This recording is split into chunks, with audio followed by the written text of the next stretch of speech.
Okay, welcome back to Professor Grampy's Garage. I just want to give you an update on the 65-21 window. Got the metal replaced in the front and the nose fixed and prepped and ready for CRE primer all the way down to the bottom.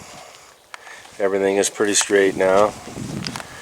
And then got both doors, the front nose, and now I'm working on the side doors. Bit of rust down at the bottom, so I'm working on that right now. The bottoms of the doors are pretty gone, so I'll be replacing this rusty metal, putting new stuff in. Both bottoms of the doors pretty well hashed. You can see right inside.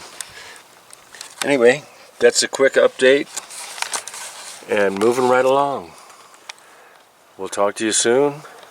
Oh, on this front dog leg, I had to replace 2 pieces of metal in that, and also replace some metal inside.